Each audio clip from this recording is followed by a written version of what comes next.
प्यारे बच्चों, आज हम देख रहे हैं BCom third year disposal of profit chapter, जो कि हमारा चल रहा था। इससे पहले हमने 4 क्वेश्चन और किए हैं, वो आप प्लेलिस्ट में देख सकते हैं। क्वेश्चन नंबर 5 इसमें दिया हुआ है, इंग्लिश वाले स्टूडेंट यहाँ पे स्टडी करें। एशियाटिक बैटरी मैन्युफैक्चरिंग लिमिटेड 50,000 6% पूर्वाधिकार अंश यानी प्रेफरेंस शेयर है 50,000 है, और 1 लाख सामान्य अंश यानी इक्विटी शेयर है वो 1 लाख है, जो 10 रुपए वाले से पंजीकृत हुए। तो देखो, 10 रुपए से अगर आप 50,000 को गुना करेंगे तो 5 लाख रुपए के प्रेफरेंस शेयर हो गए, और 1 लाख को 10 से गुना करेंगे तो 10 लाख रुपए के इक्विटी शेयर हो गए। ये दो बातें तो हमारे सामने आ गई। सभी अंश निर्मित किए गए व पूर्ण प्रदत्त हैं, सारे इश्यू भी कर चुका है और क्या है, फुल्ली पेड है। 15 अक्टूबर 2021 को वर्ष 2020-21 के लिए अधिमान अंशों पर 6% ये लिखा हुआ था यहाँ पर की दर से तथा साधारण अंशों पर 10% की दर से अंतिम लाभांश चुकाया गया। तो इक्विटी शेयर पे 10% डिविडेंड दिया गया। तो 5 लाख का 6% कितना होता है? 5 लाख नॉमिनल प्राइस है, उसका 6% 56 30,000, ठीक है। और इधर 10 लाख का 10% 1,30,000 रुपए का डिविडेंड देना है। आगे 1 अप्रैल 2021 को कंपनी के अधिक का शेष 50,000 रुपए था, तो ओपनिंग बैलेंस हो गया। और चालू वर्ष की कंपनी ने 3 लाख रुपए का लाभ कमाया, तो 3,50,000 रुपए टोटल प्रॉफिट उसके पास अवेलेबल है, अगला और पिछला मिलाकर। चालू वर्ष में कंपनी ने पूर्वाधिकार अंशों पर 6 माह का लाभांश का भुगतान किया। उपलब्ध लाभों में से संचालकों ने निम्नलिखित सिफारिश की। जो बाकी जो पैसे उसके पास बच गए उसमें वो क्या कहता है वो देखें। सबसे पहले number 1, to carry 20,000 to the staff pension fund. तो 20,000 रुपए हमें एक फंड में ट्रांसफर करने हैं, एसपीएफ स्टाफ पेंशन फंड में। तो माइनस होना है किसमें से? प्रॉफिट में से। To write off the existing balance of goodwill 60,000। Goodwill balance sheet में 60,000 रुपए दिखा रखी थी, उसको राइट ऑफ करना है ना। राइट ऑफ का मतलब वो भी लेस करना है। प्रॉफिट से राइट ऑफ होता है, आप लोगों को पता है ना। प्रॉफिट से राइट ऑफ होता है आपका जो प्रॉफिट है। गुडविल अगर हम राइट ऑफ करने की बात कर रहे हैं, मतलब गुडविल की कोई वैल्यू नहीं बची है, उसको राइट ऑफ कर दिया जाए, एक तरीके से लॉस है ये तो। Third point, to transfer half of any balance after providing for above appropriation to the general reserve. और जितना पैसा बचे उसका आधा वो कहता है जनरल रिजर्व में ट्रांसफर कर देना, ठीक है। तो 3 बातें इसने मुख्य रूप से कही। वापस मैं हिंदी में ये लाइन पढ़ देता हूँ थर्ड पॉइंट को। उक्त सभी प्रावधानों के पश्चात, जो ऊपर हमने उसने कहे थे, उपलब्ध शेष जो बैलेंस बचता है, लाभों का 50% सामान्य संचय में स्थानांतरित कर दिया जाए, ट्रांसफर टू रिजर्व कर देना है। Prepare a note to be annexed to the balance sheet. तो नोट ऑफ वो बैलेंस शीट के साथ अटैच करने वाला नोट बनाना है। Showing allocation and appropriation of the profit for the year ended 31 March 2022। तो अपने को ये चीज बतानी है, एलोकेशन और अप्रोप्रिएशन बताना है। तो नोट टू अकाउंट हम हमेशा तैयार करते हैं, वैसे ही तैयार करना है। स्टार्ट करते हैं प्यारे बच्चों। प्यारे बच्चों, क्वेश्चन नंबर 5 का सॉल्यूशन देखते हैं। सबसे पहले आप ऊपर लिखे नोट टू अकाउंट, जो कि हमें प्रिपेयर करना है किसके बारे में? सरप्लस के बारे में। और उसमें हमें शो क्या करना है? Allocation and appropriation. सबसे पहले आप लिखें लास्ट ईयर प्रॉफिट, या जिसे आप बैलेंस प्रॉफिट भी बोल सकते हैं। तो बैलेंस कितना है? 50,000, सही है। फिर उसके बाद में आपको लिखना है करंट ईयर प्रॉफिट, वो आपके है 3 लाख। तो दोनों जोड़ देंगे तो टोटल प्रॉफिट आपका हो गया 3,50,000।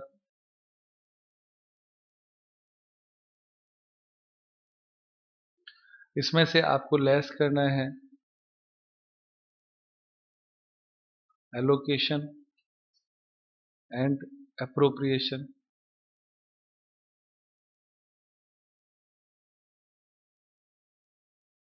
तो allocation and appropriation of profit में सबसे पहले number 1 6% PSD preference share dividend किस पे? 6% ऑफ 5 लाख कितना होता है? 30,000। Number 2, 10% ESD equity share dividend 10% of 10 lakh. सही है बेटा? तो ये होता है 1 लाख। नंबर 3, आपको ट्रांसफर करना है 20,000 रुपये SPF में, स्टाफ पेंशन फंड। तो उसमें कितना ट्रांसफर करना है? 20,000। फिर उसके बाद में चौथा पॉइंट, गुडविल राइट ऑफ कितना है? 60,000। यहाँ तक का घटाना है, कितना आता है? ये पहले घटाए कितना, इसकी टोटल बताना कितना होता है? 2,10,000। कितना बचा? 1,40,000। ये बैलेंस है। इस बैलेंस में वो कहता है कि आपको एक चीज और लेस करनी है, less transfer to reserve 50% of balance. तो 70,000 घटा देंगे, जो बचा वो अपने को लास्ट देना है।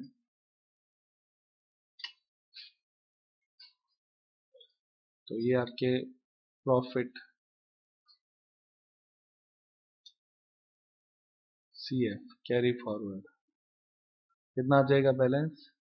70,000। ये आपका आंसर है। इतना ही सवाल है। कोई दिक्कत प्यारे बच्चों? नेक्स्ट क्वेश्चन देखते हैं। प्यारे बच्चों, क्वेश्चन नंबर 6 भी RBD से है, इंपोर्टेंट मार्क कर ले। इसमें दिया हुआ है जो इंग्लिश मीडियम के स्टूडेंट हैं वो यहाँ पे स्टडी करें, इसका स्क्रीनशॉट लेके रख लें ताकि आप इसको वापस स्टडी कर सकें।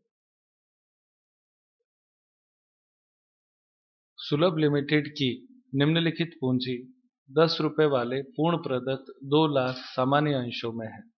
तो 2 लाख इंटू 10 कितना हो जाएगा? 20 लाख इक्विटी शेयर।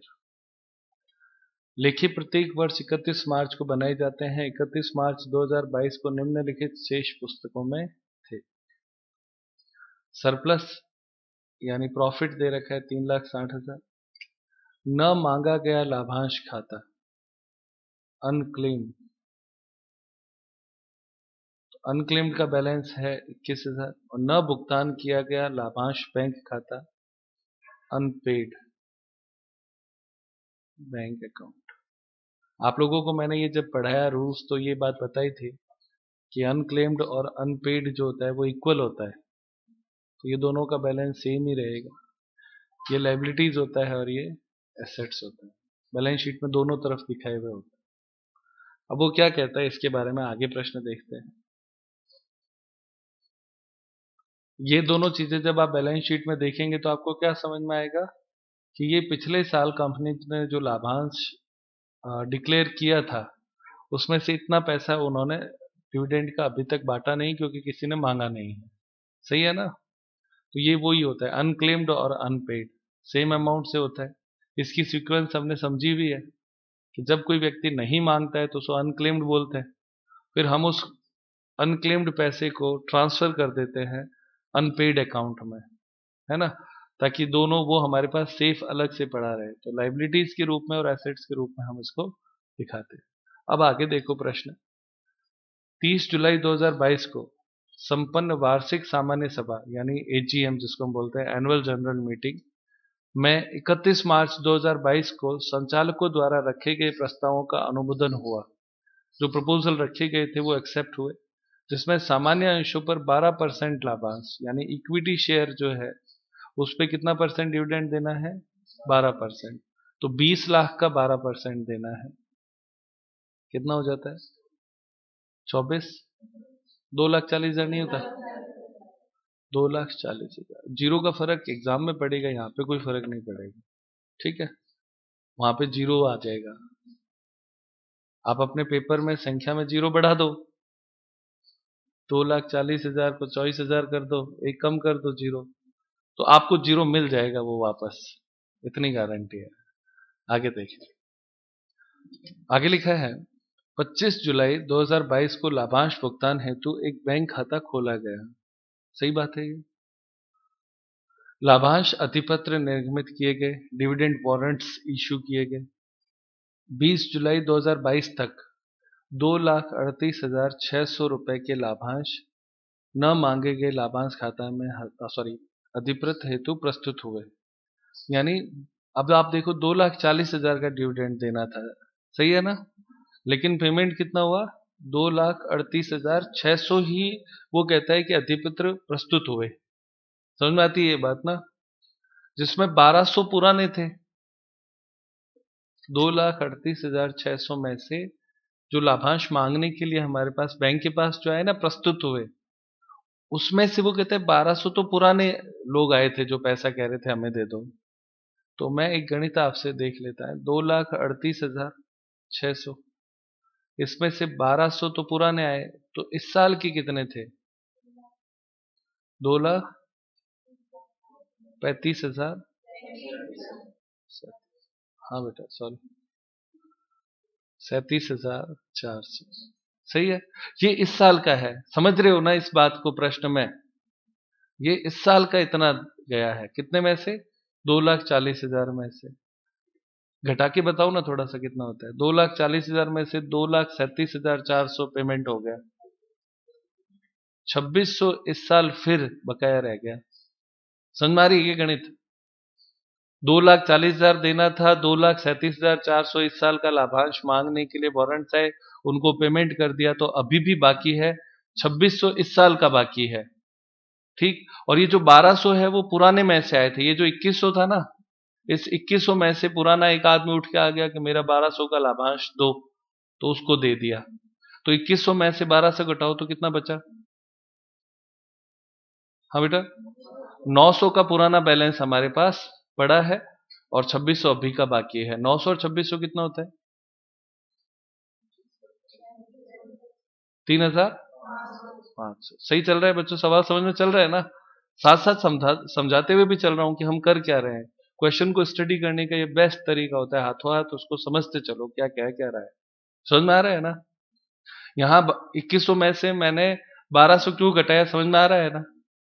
क्योंकि 2,100 में से पुराने रुपए मांगे थे, तो 900 अभी भी बाकी है। आगे बढ़ता हूं मैं। लाभांश खाते के शेष को न मांगे गए लाभांश खाते में हस्तांतरित किया गया। न मांगे गई लाभांश की राशि को 27 अगस्त 2022 को अदत्त बैंक खाते में जमा करा दिया गया। ये बात भी हमें समझ में आती है, कराते हैं ना, अनपेड में जमा करा देते हैं। कंपनी अधिनियम 2013 की धारा 124(5) के अनुसार, ये धारा हमने पहले पढ़ी है, के अंतर्गत निर्दिष्ट समय 7 वर्ष पूरे होने पर न मांगे गए लाभांश, पुराना जो लाभांश था, 500 रुपए इन्वेस्टर के खाते में ट्रांसफर कर दिए। तो ये 500 रुपए जो इन्वेस्टर, आपको पता है ना कौन सा खाता था? Investor protection and education fund में ट्रांसफर कर दिए, है ना? तो उसमें ट्रांसफर 500 कर दिए, तो ये भी तो इस 900 में से 500 कम हो जाएगा। तो अब इसमें कितना बचा? 400 इसमें बचा और 2,600 ये रहा, तो दोनों की टोटल कितनी होती है? 3,000। आगे बढ़ते हैं। 1 अक्टूबर 2022 को जमा करा दिया गया। उक्त व्यवहारों का लेखा कीजिए और आवश्यक खाते बनाइए। और आपका आंसर देखो, हमने पहले ही कैलकुलेट कर लिया। क्या लिखा है? अनक्लेम डिविडेंड का बैलेंस कितना है? 3,000। हो गया सवाल? इसको सॉल्व करना है, जर्नल एंट्री करते हैं इसके के। क्वेश्चन नंबर 6, इसमें आपको जर्नल एंट्रीज करनी है।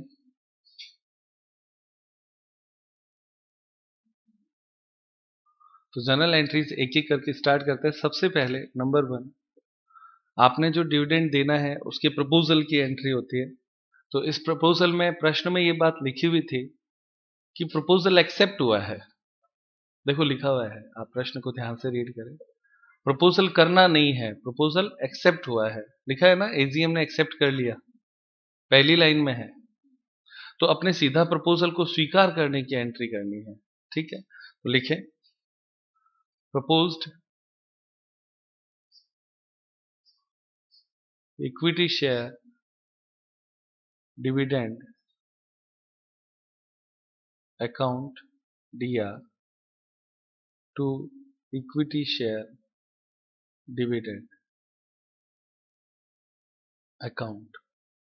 और कितना था, 12% ऑफ कितने अमाउंट था,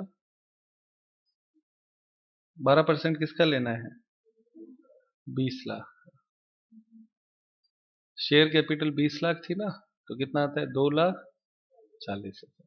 क्यों बच्चों, लाइन मिल गई, प्रश्न में लिखी हुई है कि प्रस्ताव स्वीकार। अब आप लोग ये मुझसे पूछ सकते हो कि सर अगर हम सरप्लस वाली एंट्री कर दें, surplus account dear to proposed equity share dividend, पहले ये कर दें और फिर उसके बाद में हम करें कि proposed equity share dividend account dear to equity share dividend, तो गलत होगा क्या? नहीं, गलत नहीं होगा, वो आप एक एक्स्ट्रा एंट्री काउंट हो जाएगी और उसमें कोई दिक्कत नहीं। नंबर 2, प्रस्ताव स्वीकृत हो गया, स्वीकृत हो गया तो पेमेंट करना है। तो पेमेंट करने के लिए हमें क्या करना होता है, एक सेपरेट बैंक अकाउंट खोलना होता है, उसमें पैसे जमा कराने होते हैं, है ना। तो और या जिसको हम बोलते हैं वारंट इश्यू करने की, तो एक ही एंट्री है, पेमेंट कर दो, चाहे दूसरा खाता खोला दो, चाहे वारंट इश्यू कर दो, तो एक एंट्री में अपने लिखनी है।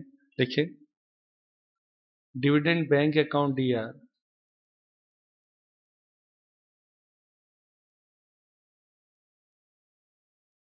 To bank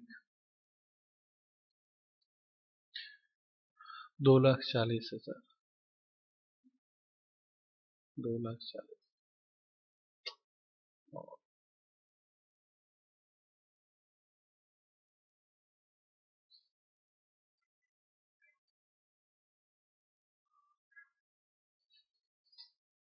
dividend deposited to separate bank account. एक अलग खाता प्रश्न में कहा था कि खोलना है जिसमें पैसे जमा कराने हैं, तो ये सेपरेट खाता खोलने की एंट्री होगी। अब आपकी थर्ड एंट्री होगी भुगतान करने की, पेमेंट के लिए। तो लिखें equity share dividend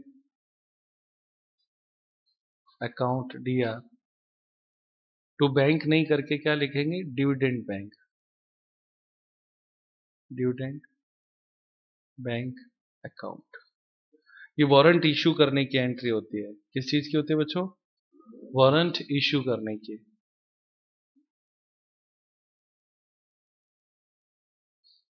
warrant issue या पेमेंट एक ही बात होती है।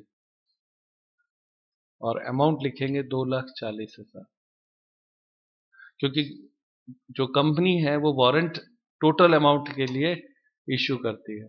ठीक है ना, तो ये दो एंट्री एक साथ आपके हो गई। एक में हमने सेपरेट अकाउंट खोल दिया 2,40,000 का भुगतान के लिए, और दूसरे में पेमेंट कर दिया। अब एक्स्ट्रा कोई पेमेंट की एंट्री नहीं होती है, वारंट इश्यू करना ही पेमेंट होता है।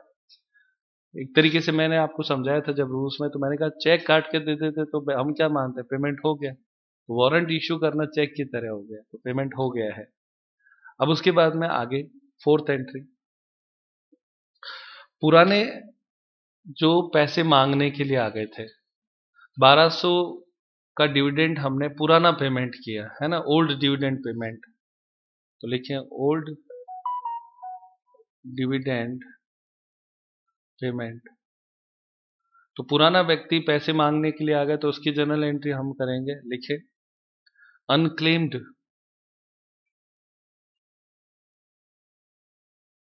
Dividend account DR to unpaid dividend bank account. 1,200 रुपए एक व्यक्ति जिसके बाकी थे वो हमसे लेने के लिए आ गया, तो उसको हमने दे दिया, डिविडेंड पेड, नरेशन यही होगी। ठीक है, अब इसको हम डिविडेंड पे करने में ये एंट्री इसलिए करते हैं क्योंकि हमने इस खाते में पैसे जमा कर रखे थे, तो उसको वापस निकालना उस खाते से, तो ये आपके पेमेंट की एंट्री होती है। ओल्ड डिविडेंड पेमेंट की एंट्री ये होगी, unclaimed account DR to unpaid, याद रहेगा 1200 का पेमेंट हमने कर दिया। पांचवी entry,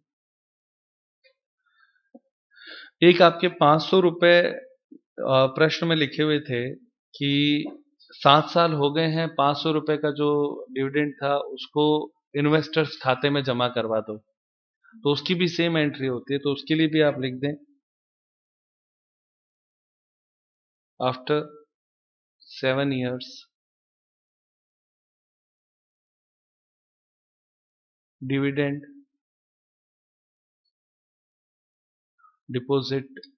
deposited under section 124(5) in investor protection and education fund, इस फंड में आपको पैसे जमा कराने होते हैं। तो ये एंट्री मैंने पहले इसलिए कराई है क्योंकि ये सेम एंट्री होती है। कंपनी के लिए दोनों ही परिस्थितियां सेम क्यों हैं? एक में आप पैसा निकाल कर दे रहे हो किसी अन्य व्यक्ति को, और एक में इस खाते से पैसा निकाल के दे रहे हो, इन्वेस्टर फंड में जमा करा रहे हो, तो आपके पास से तो दोनों ही स्थिति में पैसा निकल रहा है, तो निकल रहा है, और दोनों ही ओल्ड है, ओल्ड डिविडेंड है, तो सेम एंट्री होगी unclaim dividend account DR to unpaid dividend bank account 500 रुपए। कोई दिक्कत कर रहे हो? छठी एंट्री, ये हमने किस चीज के लिए की थी? नरेशन यही हो जाता है, dividend deposited under section 124(5) to IPEF। अब अपने पास लास्ट एंट्री बची है, 2600 रुपए का भुगतान जो था वो इस साल का बाकी रह गया। प्रश्न में लिखा था ना कि इस साल का 2600 का भुगतान नहीं हुआ था, हमने प्रश्न समझा था 2600 निकाल लिया था, तो उसके लिए जनरल एंट्री लिखें, करंट ईयर डिविडेंड अनक्लेम्ड, इस साल का करंट ईयर का जो अनक्लेम्ड रह गया, करंट ईयर डिविडेंड अनक्लेम्ड, तो उसकी एंट्री लिखेंगे dividend bank account DR to unclaimed dividend account 2600। और एक और एंट्री हाथों हाथ ही होगी सेम अमाउंट से, वो होती है कि ये पैसा जब हो जाता है अनक्लेम्ड होता है, उसको इसमें जमा कराते हैं सेपरेट अकाउंट में, तो ये होता है unclaimed dividend deposit to separate account. तो सेपरेट अकाउंट में उसको, ये जो 2600 था ना, उसी को ही हमें सेपरेट अकाउंट में जमा करना है, ठीक है। तो उसके लिए एंट्री लिखिए unclaimed dividend, sorry unpaid dividend bank account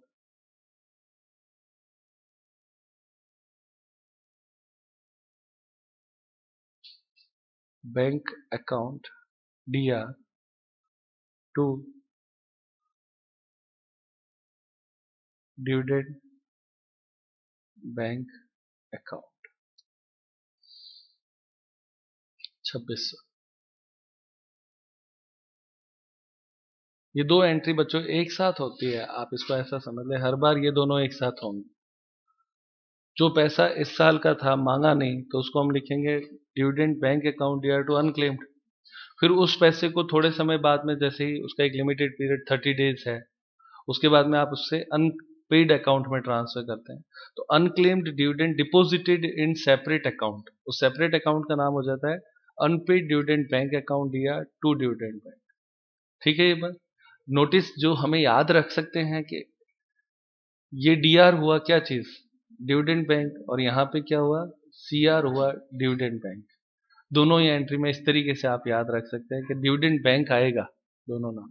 बस ये इतनी जनरल एंट्री थी। अब अपने को बनाना है अकाउंट, तो अकाउंट बनाए unclaimed dividend account. General entry हमसे पूछी थी, हमने बता दी। अब अपने को एक अकाउंट बनाना है, तो अकाउंट इस तरीके से आप बना लेंगे। और इस अकाउंट में अपने को क्या करना है, केवल जनरल एंट्रीज करनी है। अनक्लेम डिविडेंड जो होता है वो क्या होता है, लाइबिलिटीज होता है, सही है। अनक्लेम डिविडेंड जो होता है वो लाइबिलिटी होती है, तो उसका ओपनिंग बैलेंस इधर लिखा जाएगा by balance BD। Opening balance आपको 2100 रुपए दिया हुआ था, सही है। ये केवल एक एंट्री अपने को सही तरीके से करनी है। अब तो आपकी जो जनरल एंट्री कर रखी है ना, उससे पोस्टिंग करनी है। तो अब आप ऊपर जनरल एंट्री देखो अपनी, उस जनरल एंट्री में अनक्लेम्ड का नाम कहाँ आया है। तो अनक्लेम्ड का नाम सबसे पहले आपके आया है 1200 रुपए का पेमेंट किया उसके लिए, तो उसको पोस्टिंग करनी आती है आपको ना। तो उसकी एंट्री क्या है बच्चों, अनक्लेम्ड डिविडेंड अकाउंट DR2। में क्या लिखा है, अनपेड, तो लिखेंगे to unpaid dividend bank account 1200, posting हो गई।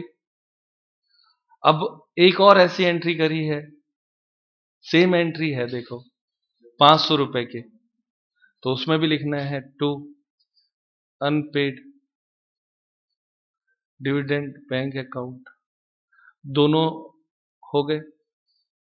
एक और एंट्री है अनक्लेम्ड की, उसमें क्या एंट्री है, अनक्लेम्ड CR था, तो इधर बाय में लिखेंगे बाय डिविडेंड बैंक, सही है ना, 2600।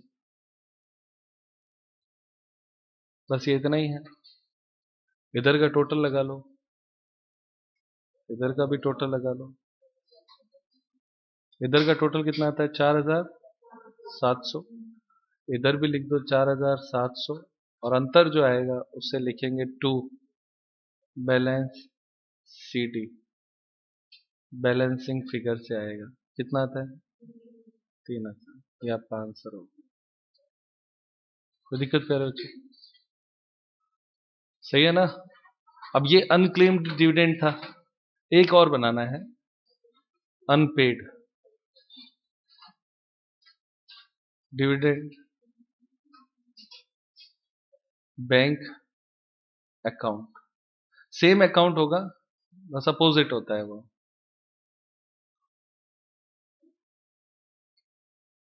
चार एंट्री आनी है उसमें भी। तो इसका, चूंकि ये एसेट्स होता है, देखो मैं लिख रहा हूं यहाँ पे एसेट्स होता है, तो इसका ओपनिंग बैलेंस इधर आता है टू बैलेंस BD, ये भी 2100, सही है। इसमें आपके डिविडेंड जमा होता है 2600 का, तो यहाँ पे डिविडेंड जैसे 2600 इस तरफ था ना, ये इधर आ जाएगा टू डिविडेंड बैंक, अपोजिट होता है ऊपर वाले का, 2600। इधर दोनों तरफ अनपेड लिखा हुआ है, तो इधर ये आपके बाय में आ जाएगा अनक्लेम्ड, पहला आएगा 1200 और दूसरा आएगा अनक्लेम्ड 500, टोटल सेम आएगी,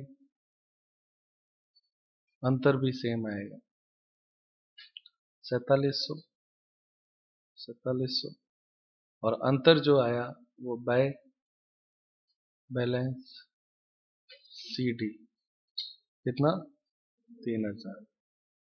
और चूंकि ये दोनों बैलेंस हमेशा समान रहते हैं, तो समझ कारण सही समझ में आ गया, दोनों समान क्यों रहते हैं। जैसे अपने सवाल दिया हुआ था तो दोनों का बैलेंस 2100 था, अगर अब हम इसका बैलेंस लिखेंगे तो 3000 3000। ये इतना ही सवाल है। आज की क्लास यहीं पे समाप्त करते हैं पेरेंट्स।